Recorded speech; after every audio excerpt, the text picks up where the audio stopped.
Good morning traders. नमस्कार माझे बंधू आणि भगिनींनो, तुम्ही कसे आहात आणि तुमचा आजचा दिवस कसा होता? सुंदर दिवस. एक होल्डिंग वाला मुवमेंट. निफ्टीनी आज स्वतःला होल्ड करायसाठी खूप ताकद लावली. बायर्स आणि सेलर्सची खूप मारामारी आणि मार्केट एका झोन मध्ये, जे आपल्या झोन मध्ये तर मार्केट त्या झोन मध्ये बंद झालं. खूप फार स्लो मुवमेंट होते. ओके, पण त्याच्यामध्ये पण आज सेन्सेक्सची एक्सपायर असल्यामुळे इथे 78,300चा कॉल जो मी लगभग 100 ला घेतलेला, तो तुम्ही बघाल ना, 12 वाजता घेतलेला बरोबर, तो झटकन 12 वाजून 2 मिनिटांनी, म्हणजे 2 मिनिटांमध्ये तो ट्रेड 150 पर्यंत गेलेला. 50.60 पण खूप लोकांनी काढले, पण टार्गेट नाही भेटला. टार्गेट का नाही भेटला? कारण का मार्केटमध्ये तशी मुवमेंट झालीच नाही. एक चांगला मुवमेंट भेटला, सेफ साईड घेतला आणि त्याचं मार्केट इथे 180 पर्यंत पण गेलेलं, पण ते त्याला अर्थ नाही. बोलून मला काय भेटलं हा इम्पॉर्टंट आहे. मी कधी निघालो प्रॉफिट घेऊन हे फार इम्पॉर्टंट आहे. म्हणजे मी सांगितलं की मी 100 वरनं 200 लाच काढेन, तर मार्केट तुमच्यावर म्हणणार. तुम्हाला जे भेटले ना 50 पॉईंट तुमच्या हक्काचे, ते घेऊन तुम्ही निघायचं. असे 50 पॉईंट वाले आज खूप लोक आहेत. 2 लॉट्स, 3 लॉट, 4 लॉट वाले, 5 लॉट वाले, कोणी 40 पॉईंट मध्ये काढले, कोणी 30 पॉईंट मध्ये. मुवमेंट भेटणं जरुरी आहे. आता ही का मुवमेंट झाली तुम्हाला दाखवतो बघा. सेन्सेक्स मध्ये पण झाली ती, तुम्हाला सेन्सेक्स डायरेक्टली दाखवतो ही मुवमेंट का झाली. म्हणजे सिंपल लॉजिक आहे. आज कुठे आरएसआय डायव्हर्जन होतं का? तर नाही, आरएसआय डायव्हर्जन काहीच नव्हतं. ठीक आहे, कारण का मार्केट खाली ओव्हरसोल्ड ओव्हरबॉट झोन मध्ये आलंच नाहीये, त्यामुळे मार्केट सिंपल होतं.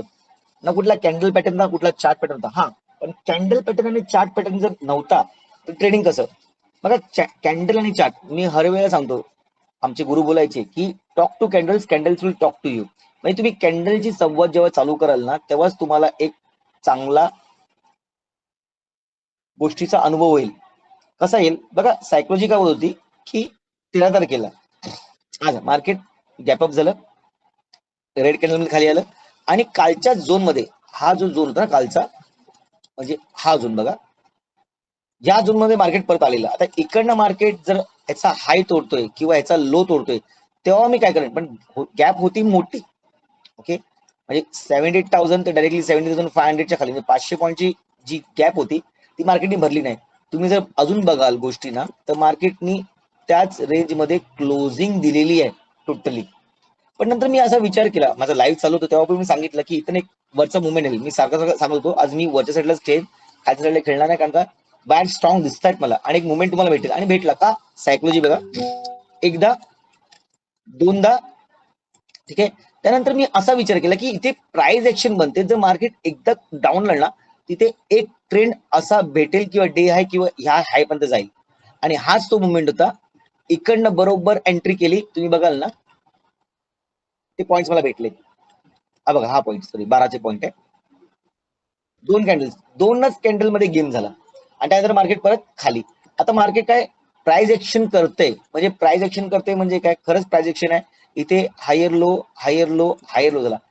तुम्ही बघाल ना, तर आज एक मोठी गोष्ट घडलेली आहे जी फार चुकीची वाटते मला, पण ते तुम्हाला दाखवून देतो. एक प्रीमियम जो लगभग 3-4 रुपयापर्यंत गेलाय, जर याचा खालचा प्रीमियम तुम्ही बघाल ना, 3-4 रुपयापर्यंत गेलेला आहे. ओके, तो प्रीमियम मार्केट बंद झाल्याच्या, 1:15 मार्केट बंद झालं त्यानंतर जो प्रीमियम डायरेक्टली 80 ला ओपन होते. विचार करा ना, 3 रुपयाचा 80 म्हणजे किती पट झाले पैसा. जर कोणी 10 लॉट जरी घेतले असते 3 रुपयाप्रमाणे, काय पैसा असता त्याच्याकडे आज. पण हे गेम नाहीये, कारण का 3 नंतर मला कॅन्डलच कळत नाहीयेत, तर कुठल्या बेसवरती मी गोष्टी करू शकतो. ना कुठला चार्ट पॅटर्न दिसत आहे, ना कुठला आरएसआय डायव्हर्जन दिसत आहे. टेक्निकल मध्ये मी हेल्पलेस आहे, त्यामुळे मी त्या गोष्टी करू शकत नाही, आणि हे परत आज दिसून आलंय. किती पॉईंटची रॅली ती तुम्हाला दाखवतो मी. सेन्सेक्स मध्ये ही जी रॅली आहे ती लगभग इकडनं मोजली 200-200च्या वरच्या पॉईंटची रॅली झाली मार्केटने दिली आज. मग असं का? आणि बघा क्लोजिंग पण झाले ती लगभग याच लेवलला झालेली आहे. म्हणजे मार्केटमध्ये एक बायर्सचा दबदबा आहे, म्हणजे बायर्स होतं ना, टायगर अभी जिंदा आहे.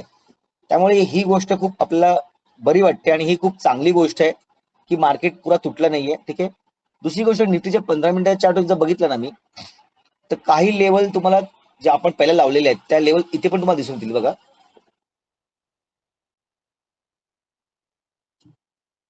कळलं तुम्हाला काय बोलतो त्यांनी? ओके. मग आता इथे पण एक लेवल आहे, मग इथे पण एक लेवल आहे.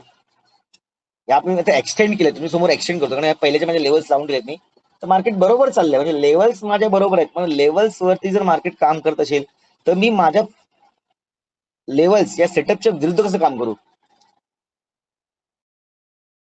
ह्यालाच बोलतात डिसिप्लिन, पेशन्स. जो आपण नियम पाळतो त्या नियमाने चाललो ना तर ते बरोबर असतं. म्हणजे तुमची वाट बरोबर अशी चाललेली आहे, पण तुम्ही काय करताय? कधी वाटेच्या ह्या साईडला, कधी वाटेच्या ह्या साईडला उडी मारताय. तुम्ही चुकाल, 101% चुकाल. जी वाट चालले ना त्या वाटेनेच चाला, त्या वाटेनेच चला, जेणेकरून तुमचं बोलत ना पोचण्याचं ठिकाण बरेही जरा लांब होईल, पण यस शॉर्टकट तुम्ही जर घेत असाल ना तर होणार नाही. पण ह्या गोष्टीमध्ये तुम्ही जर ध्यान द्याल ना, लक्ष द्याल ना, तर ती लांब वाट असू दे पण लवकर पोचताना नाही, पण तुम्ही वेळेवरती बरोबर पोचाल. वेळेवरती म्हणजे जेव्हा तुमची वेळ येईल तेव्हा, वेळ म्हणजे वेळेच्या अगोदर नाहीये. ठीक आहे. आता ही गोष्ट बघण्यात येते अजून, तर आपण अजून जरा 1 आवर चार्टवरती येऊन जरा बघूया लेवल्स काय बोलतायत, आणि आपण क्लिअर चार्ट करून बघूया जरा. ओके. लेवलवरती अजूनही मला एक लोअर लो पॅटर्न दिसत आहे. ठीक आहे. जिथपर्यंत मार्केट बघा हा एक पॉइंट तोडत नाही, कुठला? 480 चा, तो पण तुम्ही पॉझिटिव्ह होणार नाही. ठीक. इथे मला डब्ल्यू पॅटर्न वरती काल पण तुम्हाला सांगितलं मला एक पॅटर्न दिसतोय, एक डब्ल्यू पॅटर्न दिसतोय. ठीक आहे. तर हा पॅटर्न जो आता आहे ना तो लगभग असा वाटतोय, दिसतोय, ह्यालाच टेक्निकल बोलतात. पण तो जेव्हा केव्हा कन्फर्म होईल तेव्हाच मी ट्रेडिंग करेल, कारण मला काही बाहेर चालेल. ओके. खालनं मला इथे ट्रेंड लाईन पण आहे, त्यामुळे इथे कशी ट्रेंड लाईन असा काहीतरी आराखडा बनतोय. ठीक आहे. तो पण बघूया आपण. प्लस डेली वरती जर मी बघतोय ना तर असं कुठलेही सेलिंगचा मला इशारा दिसत नाहीये. का? कारण का वीक खालनं आहे. बघा ना, वीक खालनं आहे ना, त्यामुळे वीक खालनं असल्यामुळे बाहेरचा दबदबा आहे मला कळतंय. मग वीकला तोडू दे, कॅन्डलला बॉटम तोडू दे, लो तोडू दे, त्यानंतर मग ही बाजू येईल, तेव्हा येईल तेव्हा येईल. पण माझ्या मते मार्केट ऑगस्ट महिन्यानं तुम्हाला असाच रखडून टाकेल मला असं वाटतंय, याच रेंजमध्ये. कधी वरती ब्रेकआउट देईल, परत मग खाली येईल, परत वरती जाईल, खाली येईल, असा ह्याच रेंजमध्ये क्लोज होण्याचा प्रयत्न करेल. ठीक आहे. कारण का ऑगस्ट महिन्यात जरासा चुजी वाटते. पुढच्या महिन्यापासून एक मोठे आराखडे या मोठा गेम होण्याची शक्यता जास्त आहेत. ओके. आता बघूया काय नक्की घडतंय. ठीक आहे. बघा मी तुम्हाला सांगितलंय की इकडनं एक पॅरलल जो म्हणतोय तो पॅरलल तुम्ही ठेवतोच आहे, आणि आपली जी लेवल आहे त्या लेवललाच मी सगळ्या गोष्टी ठेवलेल्या आहेत. ओके. फक्त वरची लेवल आहे ना मी जरा खाली घेत आहे, लगभग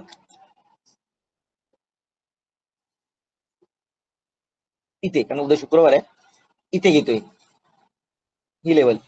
म्हणजे 400 लगभग 450 या 430च्या वरती जर मार्केट जात असेल तर माझा पहिला टार्गेट डायरेक्टली 520 580 सेम राहणार आहे. कारण का मार्केटने आज असं काही मोठ्या रॅली दाखवल्या नाही तुम्हाला. ठीक आहे. मोठ्या रॅली दाखवल्या नाहीयेत, तर ती 420 ची लेवल. आणि जर खाली करायचं असेल तर मला इकडनं 320च्या खाली, 320च्या खाली, म्हणजे टोटल 100 पॉईंटची रेंज आहे जी मार्केटने तोडली पाहिजे. यासाठी मला इथे एक रिटेस्ट लागणार आहे, इथे पण मला एक रिटेस्ट लागणार आहे कन्फर्मेशनसाठी. ठीक आहे. दुसरी गोष्ट जर मी असं बघत असेल ना तर मी तुम्हाला मगाशी दाखवलं ना तो आराखडा, तो पण तुम्हाला दाखवतो.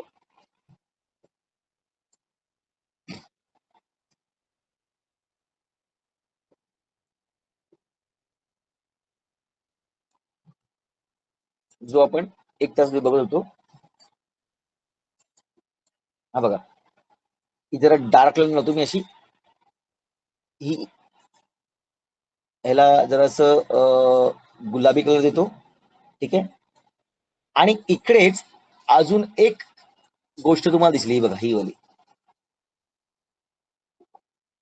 मग आता उद्या जर मार्केटने काय करायचं असेल, हवर झाला 5 मिनिटाच्या चार्टवरती येऊया. जरा खिचखिट झालेली आहे, पण ट्रेडर लोक अशीच, याच्यामध्येच मजा येते, ह्या खिचडीमध्येच सगळं खूप काही गोष्टी समजून दिसतात. ठीक आहे, तर हे रिटेस्टचे झाले सगळे. दुसरी गोष्ट, उद्या जर मार्केट गॅप अप ओपन होऊन जर वन साइड रॅली असेल ना, तर हा टार्गेट लवकरच तुम्हाला सकाळ सकाळ भेटेल. ठीक आहे, नाहीतर मग विकली क्लोजिंग शुक्रवारची असल्याप्रमाणे आपण तो अनालाइज करू शकतो भाग.